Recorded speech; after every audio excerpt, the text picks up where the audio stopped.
Você sabe, querido, que existem coisas que são vitais para a nossa vida como pessoa, amém? Se você deixa alguns nutrientes faltarem, dentro da sua dieta, o seu corpo vai sentir. Você logo vai ficar com um problema no seu sono, você vai começar a ter irritabilidade. Alguém já fez dieta aí? Alguém já fez dieta cortando o açúcar e carboidrato? Alguém fez isso?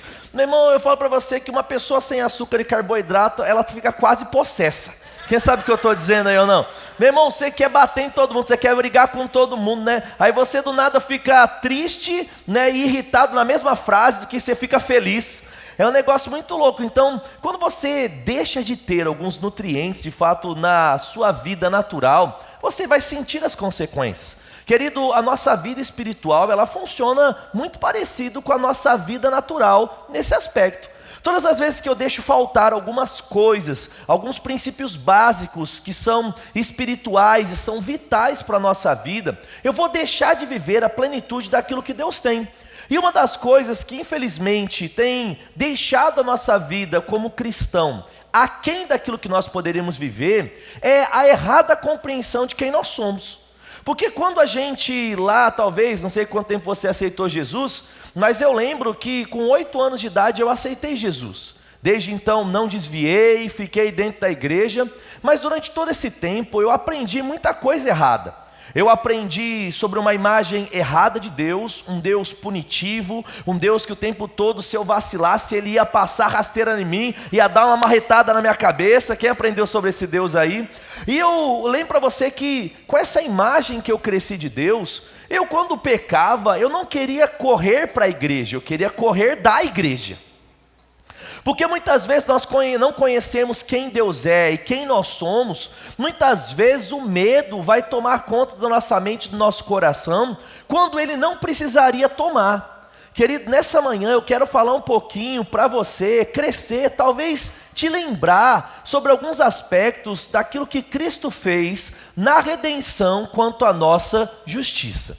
Eu não sei se você sabe, querido, mas por causa do pecado, quando Adão e Eva decidem errar, eles estavam destinados, eles tinham uma passagem, eles tinham um caminho com um fim já ali predestinado, que era o inferno. Você pode dizer isso comigo? Diga: o homem ia para o inferno. Vai lá comigo em Romanos, capítulo de número 3, vamos ver esse texto lá. E hoje pela manhã eu quero te ensinar. A gente vai tentar conduzir por um caminho mais de ensino do que de pregação e de zoeira. A Kelly já falou assim: cuidado com as brincadeiras, não vai ficar fazendo piada. Eu falei: tá bom, então eu vou tomar cuidado para não ficar fazendo piada. Romanos capítulo de número 3, verso número 23, você chegou lá? Então diga comigo, fala: eu ia para o inferno. Fala: mas eu não vou mais.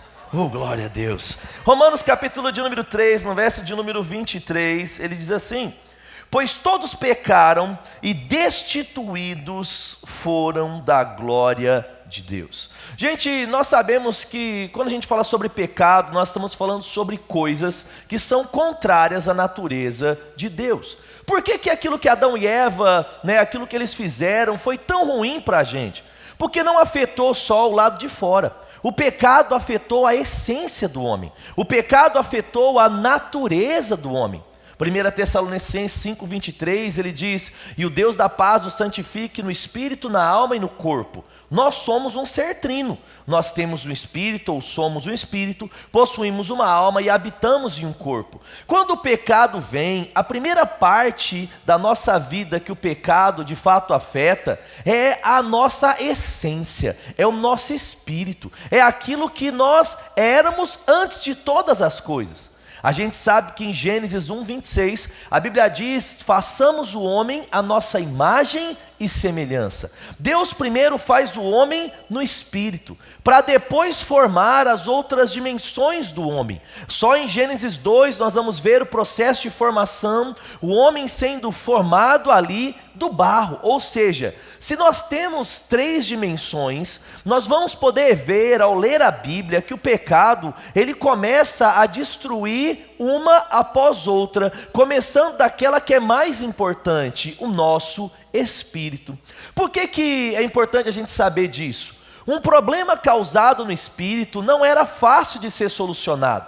Quem aí já ficou fedendo CC algum dia aí depois de trabalhar? Alguém aí? Eu vou dizer uma coisa para você, pior que ficar fedido é você estar fedido e achar que não está fedido. Quem sabe o que eu estou dizendo?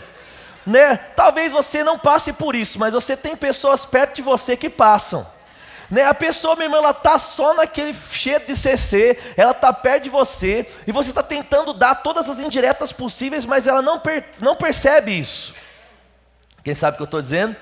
Então, se eu posso te dar uma boa dica nessa manhã, meu irmão, passa desodorante antes de sair de casa. Não é verdade? Aquele antitranspirante, porque ninguém, querido, é obrigado a aguentar CC nem bafo. Quantos podem dar um glória por Deus a isso? E se você é casado, você deveria dar um duplo glória a Deus por isso. Amém? Abraçar o cônjuge cheirando mal, meu irmão, isso não é algo agradável.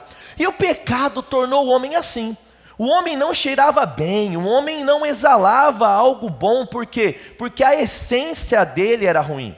Eu lembro de uma vez conversando com um médico, eu perguntei, eu disse, a gente tem um amigo que tem muito bafo. E eu falei, qual o problema dele? É porque ele não escova o dente? E aí o médico disse, ele falou, não. Ele falou, tem pessoas que o problema do bafo não é por escovar ou não o dente. Se uma pessoa está com desequilíbrio, um problema no estômago, ela pode desenvolver um mau hálito. Meu irmão, tem problemas dentro que começam agora a exalar mau cheiro fora. Deixa eu falar para você, sabe, o problema do pecado de dentro do homem começou agora a mudar a sua fala, mudar as suas escolhas, mudar a sua vida por completo. O homem que estava agora morto por dentro, ele passa a morrer por fora. Depois de completar 900 anos, ali a gente vê, não é, Adão morrendo, Matusalém lá com 969 de fato anos, ele morre. O mundo agora começa a sucumbir por causa do pecado. Esse pecado que mata o homem por dentro, mata o homem por fora e agora afasta o homem de Deus. É por isso que o homem, depois de pecar, ele já não podia mais ter acesso a Deus. A Bíblia diz que Deus é a luz e nele não há treva alguma. Deus, sendo puro e sem pecado, ele não podia ter contato com alguém que estava morto e em pecado.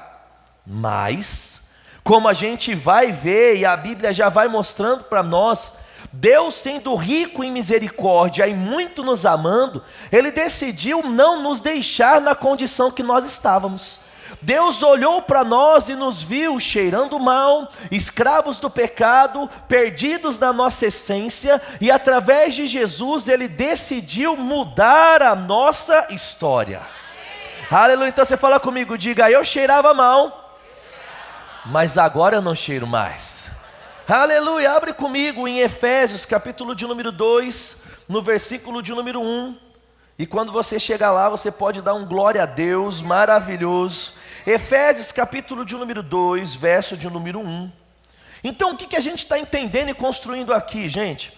Que existem dois momentos da nossa vida como pessoa. Um momento onde nós estávamos condenados ao pecado, nós iríamos para o inferno, nós não tínhamos um cheiro agradável, né, por aquilo que tinha dentro de nós ser ruim. Assim como uma árvore mal produz maus frutos, um homem em pecado produzia frutos ligados ao pecado. Mas aqui em Efésios 2, Paulo vai começar a mostrar para a gente sobre um outro momento da nossa vida como homem, como filho, como filha de Deus. Uma vez que estávamos mortos, agora em Jesus nós vamos estar em uma nova fase onde nós vamos voltar a viver. Em Efésios capítulo de número 2, no verso de número 1, ele diz assim: vocês estavam mortos em suas transgressões e pecados, nos quais costumavam viver. Você pode dizer isso comigo? Diga, antes eu vivia no pecado. Agora fala bem forte comigo, diga, antes eu vivia no pecado. Por que antes? Porque agora essa não é mais a sua vida. Amém? Então o homem distante de Deus, o homem caído, ele tinha um estilo de vida, um estilo de mentir, roubar, adulterar, de sonegar e cometer qualquer tipo de crime. Algo agora que vai ser diferente naqueles que nascem de novo. Antes, como uma má árvore, nós produzíamos maus frutos. Mas agora, como boas árvores, Deus espera que nós venhamos produzir bons frutos. E ele continua dizendo assim, ó, nos quais costumavam viver quando seguiam a presente ordem deste mundo e o príncipe do poder do ar, o espírito que agora atua naqueles que vivem na desobediência. Anteriormente, todos nós também vivíamos entre eles, satisfazendo as vontades da carne, seguindo seus desejos e pensamentos. Como os outros, éramos por natureza merecedores da ira. Agora o verso 4, ele diz: todavia, Deus, que é rico em misericórdia, pelo grande amor com que nos amou, deu vida a cada um de nós em Cristo, quando ainda estávamos mortos em transgressões. Pela graça somos salvos. Meu irmão, o que eu estou querendo destacar com você aqui? Nós éramos pecadores, nós éramos escravos de uma condição. Não tinha como a gente acordar e produzir algo bom, porque a nossa essência era ruim. Mas Cristo, sendo rico em misericórdia, nos amou quando nós não prestávamos, ao ponto de tirar-nos de uma condição ruim e nos colocar agora em uma condição boa, independente das nossas obras. Quando a gente lê esse texto, você deve ter percebido que em momento algum a Bíblia relaciona amor de Deus e obras, ou salvação e obras. O que a gente tem que entender, irmão, é que o ato de Jesus morrer em nosso lugar, ou o ato de Deus em dar o seu Filho para morrer em nosso lugar, não está condicionado ao quão bom nós somos, ou ao tipo de obras que nós produzimos. Deus nos salvou simplesmente porque Ele nos ama. Vou falar de novo para você isso. Querida, a salvação não vem de resultados de obras. A salvação vem de um ato de amor. Aí você pode falar: Leandro, por que isso é tão importante? Porque, meu irmão, quando eu desmistifico isso da minha mente, eu paro de me ver em uma condição como aquele que não é merecedor de tudo aquilo que Deus quer me dar. Quando eu começo a viver uma vida dependente dos resultados das minhas escolhas, achando que tudo na minha vida acontece por meio de obras, eu não me sinto digno de ser amado por Deus, de ser abençoado por Deus, digno de me relacionar com Deus. Quando a gente olha em todo o Velho Testamento, o povo tinha medo de Deus. O povo ouvia sobre histórias de pessoas que se aproximavam de Deus e morriam. A gente sabe, ao estudar um pouco, da cultura, que muitas das vezes o sumo sacerdote, ao entrar para oferecer ali o sangue, oferecer a oferta no santíssimo lugar, no lugar onde a arca da aliança estava, muitos morriam. Por quê? Porque se porventura na noite anterior eles tivessem cometido algum tipo de pecado, a plenitude da presença, daquela presença pura que não aceita pecado, ela, querida, instantaneamente fulminava aquela pessoa. No Velho Testamento era assim. Ninguém podia se aproximar de Deus tendo uma vida de pecado na sua essência. Mas hoje na nova aliança, irmãos, nós não nos aproximamos de Deus por aquilo que nós estamos vivendo com ou sem pecado. Nós nos aproximamos de Deus porque existe agora um novo e vivo caminho. Um caminho construído por meio de sangue, o sangue de Jesus, não nosso sangue, que nos coloca não mais em uma velha aliança, mas em uma nova aliança. Onde é que eu estou querendo chegar? Meu irmão, hoje nós não somos mais pecadores como nós éramos no passado.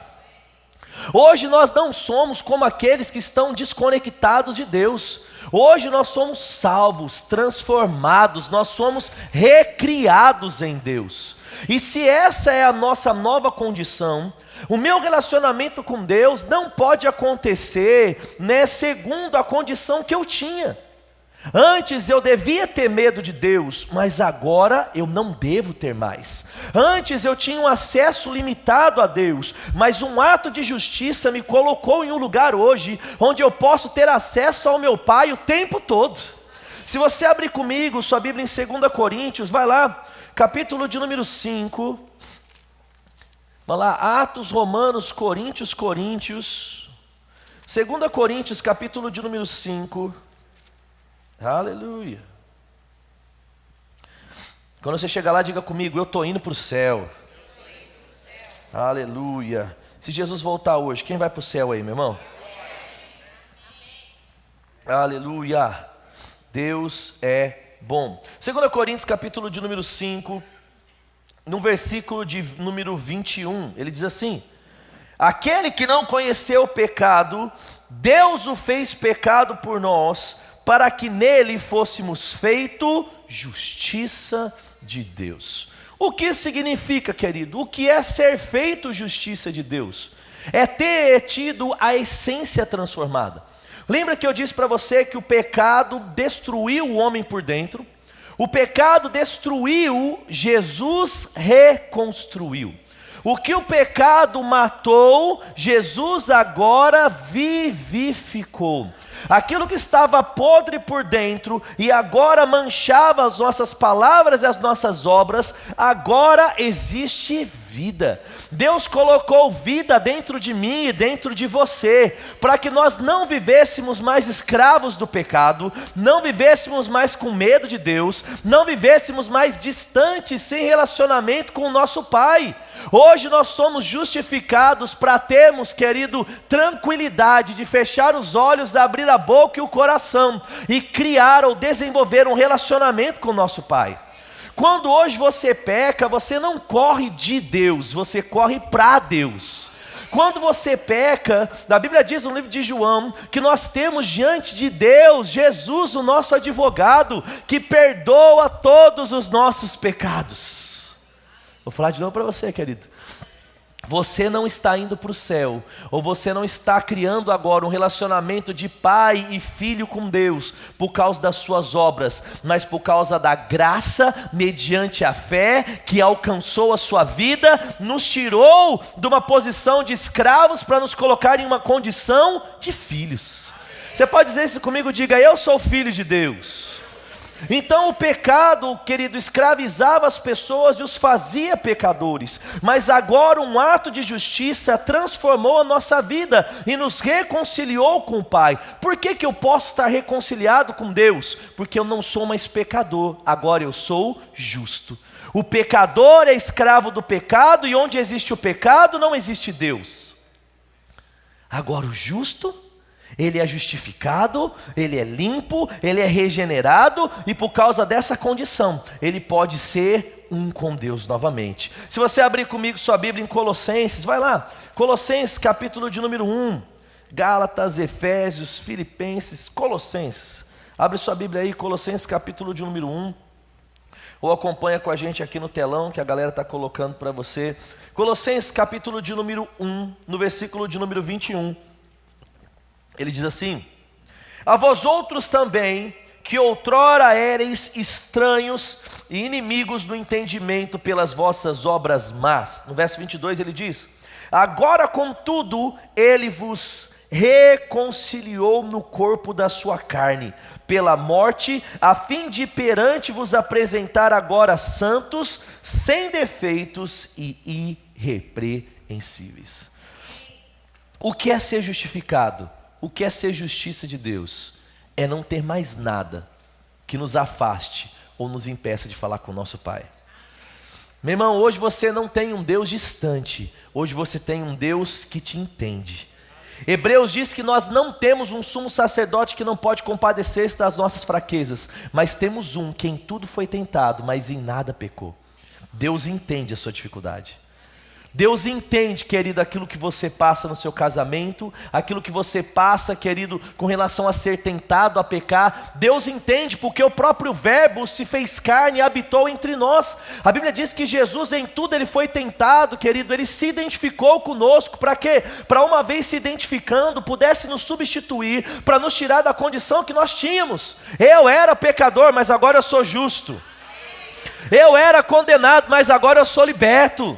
Eu era doente, eu era pobre, eu era miserável, mas agora eu sou curado, eu sou rico, eu sou um filho honrado. Não, eu vou falar de novo, você tem que ficar mais feliz com isso, meu irmão.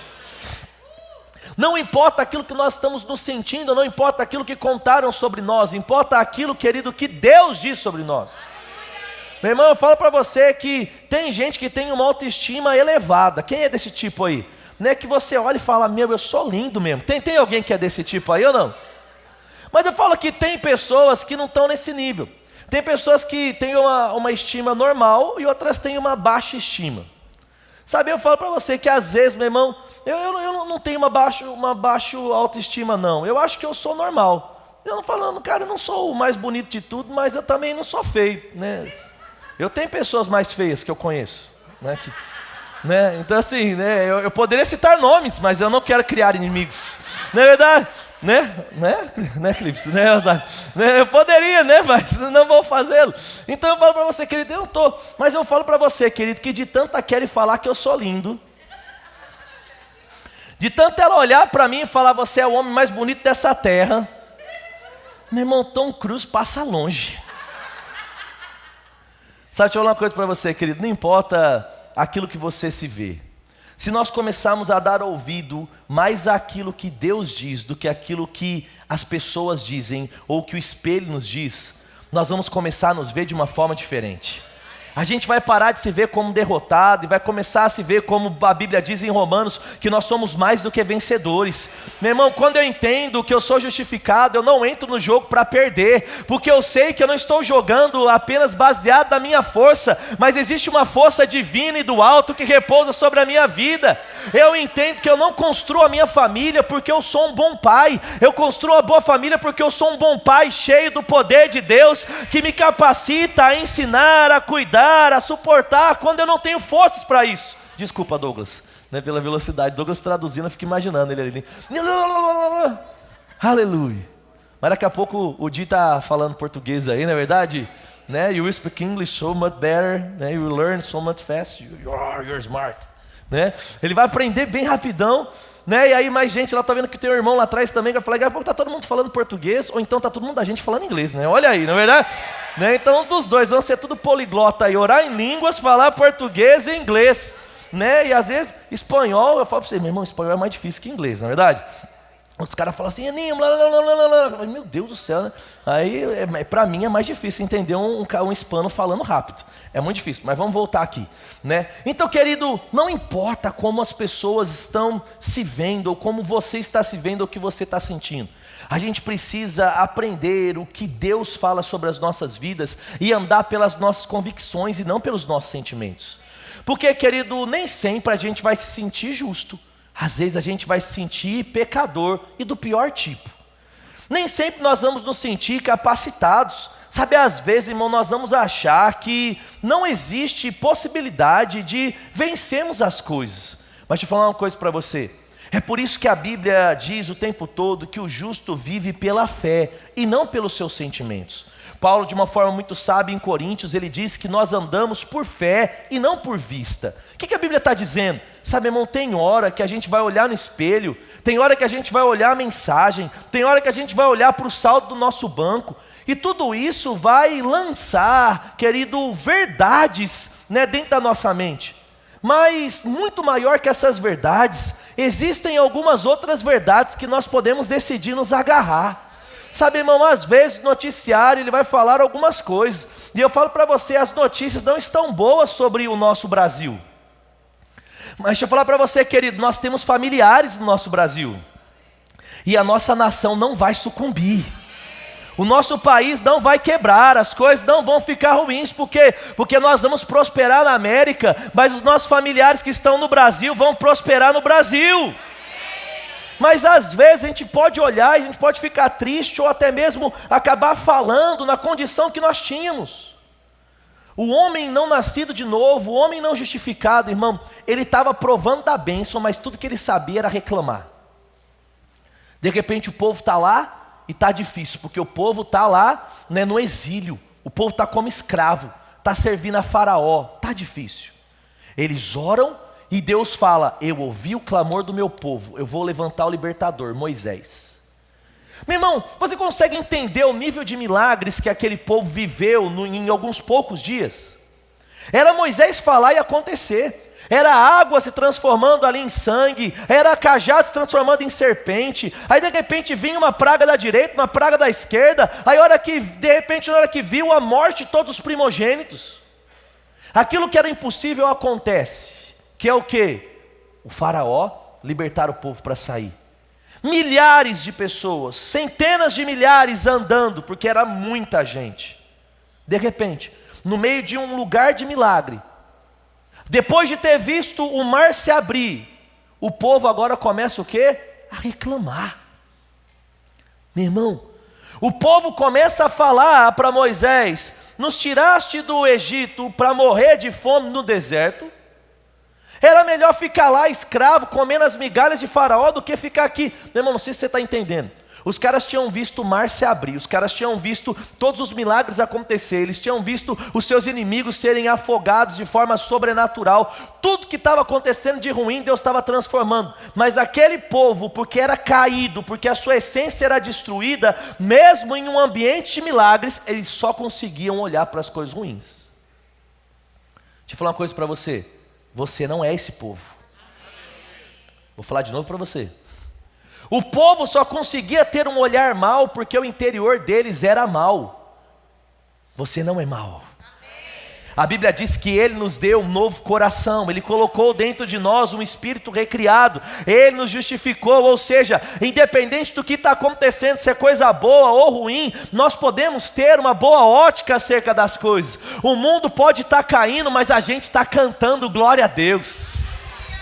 O mundo pode estar em dificuldade, as notícias podem estar gritando, os sentimentos podem estar gritando, mas aquele que é justificado, querido, nada o abala. Aquele que entende quem é hoje em Cristo Jesus, o tempo todo ele tem um relacionamento com Deus, o tempo todo ele é apaixonado por Deus, o tempo todo ele está semeando e lançando as palavras, querido, as coisas de Deus. Oh, aleluia, diga comigo: eu sou justo. Diga: eu vivo uma nova vida. Aleluia, vai lá comigo em Colossenses capítulo de número 2, mas agora no verso 14. Existia um escrito de dívida, existia algo que era pesado, mas agora você é livre, meu irmão. Sabe, não deixe o diabo lançar peso sobre a sua vida e sobre as suas costas que não fazem parte da sua vida. Esqueça o seu passado, não importa, querido, o que aconteceu no seu passado. Eu, pastoreei alguns anos a igreja lá de Bauru, e a nossa igreja era uma igreja peculiar, porque a gente tinha muitas pessoas que vieram do crime. Eu até estava conversando essa semana para o Celso, e eu disse que eu consegui entender a linguagem do Celso, porque eu lidei com muito bandido lá, e o Celso lidou com muito bandido, porque o Celso é carioca. E lá no Rio de Janeiro, lidava muito com isso, na verdade, Celso. E era só bandido, ele veio lá, trabalhou no PM lá, mas ele não é igual aos caras do Tropa de Elite, amém? Ele era crente lá no meio da galera. E eu falo para você, querido, que eu vi muita coisa acontecendo. Sabe, eu vi muitos problemas e muitas situações. E eu vi um dia que um cara chegou na nossa igreja depois de ter puxado 14 anos de regime fechado. E se você sabe, você que aí sabe um pouquinho de lei, sabe, se o cara puxou 14 anos de fechado, é porque ele pegou a pena máxima no Brasil. O cara pegou mais que o triplamente qualificado de formação de quadrilha, homicídio, porte, assalto à mão armada e tudo que você pode imaginar. Depois de 14 anos, aí chega o cara na igreja, aceita Jesus. Meu irmão, imagina a cabeça desse cara. Imagina a condenação desse cara. E só vou falar desse cara porque eu não vou nem falar dos irmãos. Não vou falar nem dos crentes da igreja. Porque, deixa eu até aproveitar esse ensejo aqui e falar para você. Se hoje entrasse aqui, sentasse do seu lado uma pessoa que puxou 14 anos de cadeia, você acreditaria no ministério dessa pessoa? Você daria oportunidade para essa pessoa pregar a palavra? Sabe, irmão, nossa mente, a nossa alma, ela vai muitas vezes nos pregar algumas peças, roubando coisas de nós. E eu falo para você, querido, que eu fui com todos os dedos, com relação a essa pessoa. Mas alguns meses depois, essa pessoa na igreja, meu irmão, ele começou a se tornar um dos nossos melhores evangelistas. Ele ia semanalmente na rua, e ele, até inclusive essa semana me mandou foto: pastor, hoje foram mais 3 pessoas que aceitaram Jesus na rua. Meu irmão, quando eu vi outro dia, Deus estava usando ele em profecia, falando sobre coisas que ninguém sabia, só eu sabia. Meu irmão, se Deus pode usar para profetizar uma pessoa que puxou 14 anos de cadeia, o que Ele não pode fazer com você? Vou falar de novo para você, querido. Por que você está deixando os seus erros do passado ainda roubarem o melhor de Deus na sua vida? Não importa como foi o seu casamento lá atrás, não importa como foi o histórico, aquele que está em Cristo, nova criatura é, as coisas velhas já passaram, e eis que tudo se fez novo, meu irmão. Você não está numa condição de pecador, você está numa condição de justo, justificado, amado. Deus limpou o nosso passado. Ele tirou tudo que era contrário às nossas vidas, como ele diz aqui em Colossenses 2, aleluia. Você abriu lá comigo?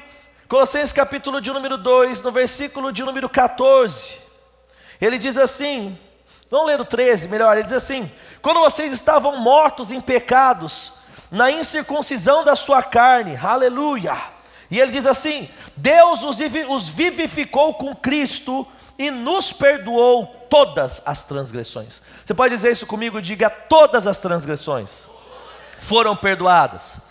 Olha para quem está aí do seu lado, do esquerdo ou direito, e olha bem no olho dele e diz assim: ó, o seu passado foi perdoado.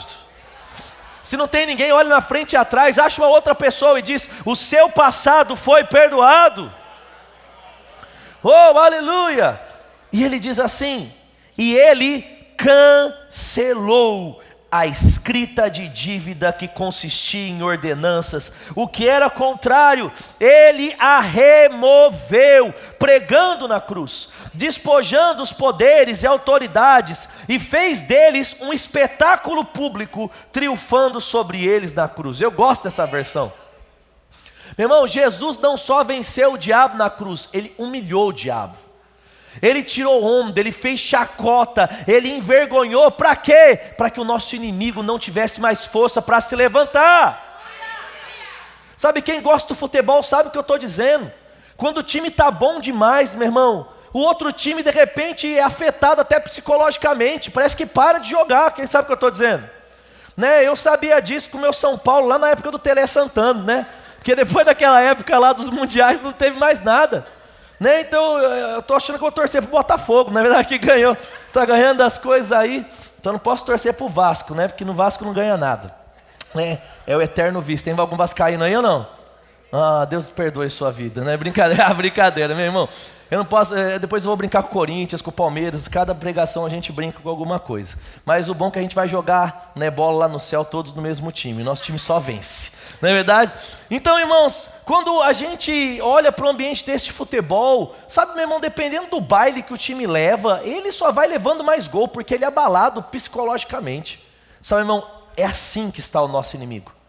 Ele foi humilhado, ele foi vencido, ele foi, querido, transpassado, ele foi, querido, né, totalmente humilhado em uma condição de desprezo. Para quê? Para que nós pudéssemos viver aqui nessa terra como mais do que vencedores, não por aquilo que eu faço, mas por aquilo que Cristo fez. Então, para a gente entender aqui de uma vez por todas, meu irmão, Deus perdoou o seu passado. Ele mudou a sua vida. Então todo peso de condenação, quando chegar, você vai simplesmente jogar ele fora e fala: sai. Você pode fazer isso comigo? Diga assim: pensamento errado. Fala assim, ó, sai. Fala assim, ó, pensamento de condenação. Fala: sai. Fala: eu sou salvo. Fala: eu sou justificado. Às vezes, irmão, a gente vai ter dificuldade para crer em algumas coisas, sabe, mas se a gente começar a renovar a nossa mente, nós vamos viver diferente. É por isso que Paulo, em Romanos capítulo de número 12, no verso de número 2, ele vincula o provar da boa, da agradável e da perfeita vontade de Deus à renovação da nossa mente. Tem coisas que é difícil da gente entender, irmão. Eu fui criado em um ambiente de escassez. Eu fui criado em um ambiente onde, né, eu tinha vontade de ter o tênis, mas eu não tinha dinheiro. Eu tinha vontade de comer o cachorro quente e eu não tinha. E eu falo para você que até hoje, crer sobre algumas coisas muito grandes, para mim é difícil. Eu preciso romper a minha mente, porque existe um gap, um espaço muito grande entre aquilo que eu vivi e aquilo que eu sei que eu posso viver. Uma mentalidade de pobreza precisa sair, ser transformada, para que eu possa ter uma mentalidade de nova criatura, de prosperidade, de provisão, rompendo.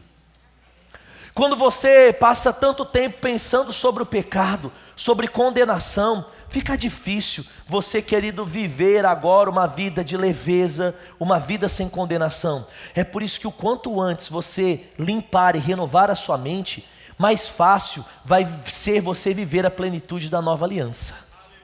Diga comigo, eu não estou na velha aliança.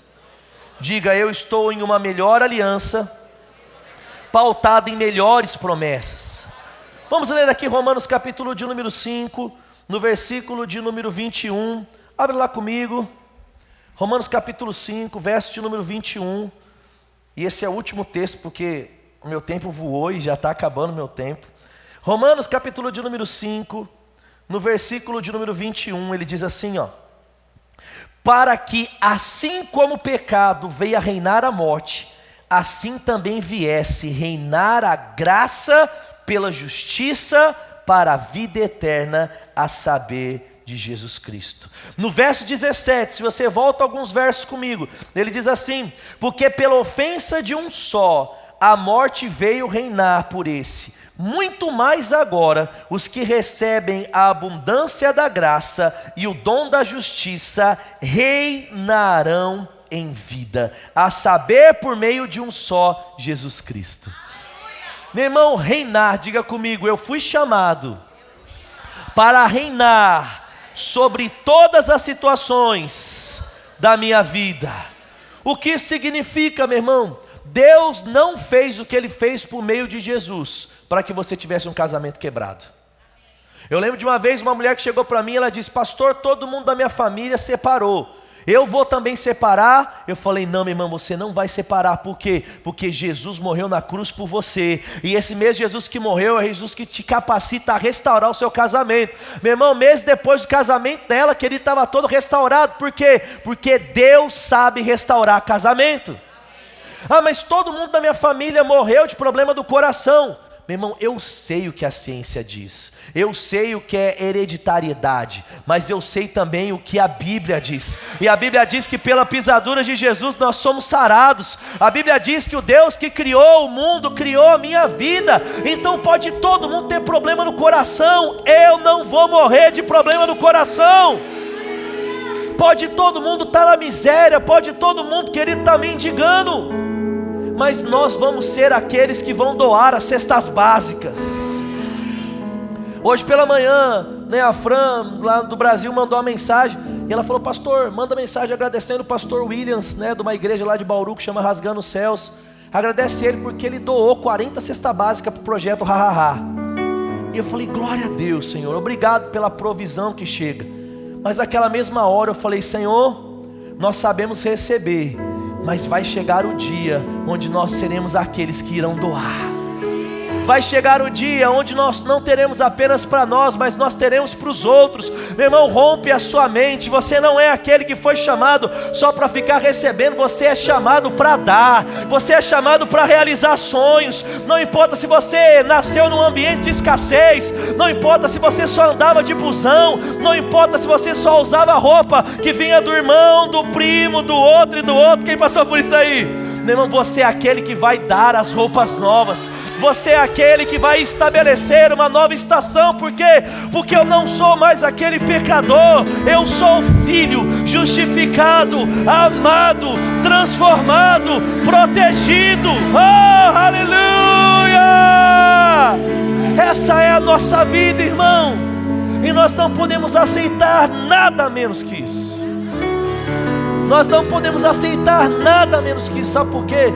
Porque aceitar algo menos do que isso é jogar fora parte daquilo que Jesus já pagou por nós. Todas as vezes, querido, que tem uma geladeira cheia em casa e a gente não usa, chega uma hora, querido, que aquilo já não dá mais para ser usado, tem que ser jogado fora. Irmão, deixa eu falar uma coisa para você: o céu não precisa de cura, mas a cura já está na geladeira. O céu não precisa de provisão, de riqueza, de milagres, mas tudo isso já foi conquistado por Jesus para a gente. Daqui a pouquinho, irmão, toca a última trombeta. Daqui a pouquinho a gente vai ser arrebatado. E deixa eu falar uma coisa para você: tudo aquilo que Cristo conquistou, talvez a gente possa ir sem estar usando tudo que a gente poderia. Então, para fechar aqui, sabe, irmão, entenda quem você é. Entenda a grandeza do ato de justificação que Cristo fez, para que você, querido, não viva mais nenhum dia aquém da plenitude daquilo que Deus tem para você.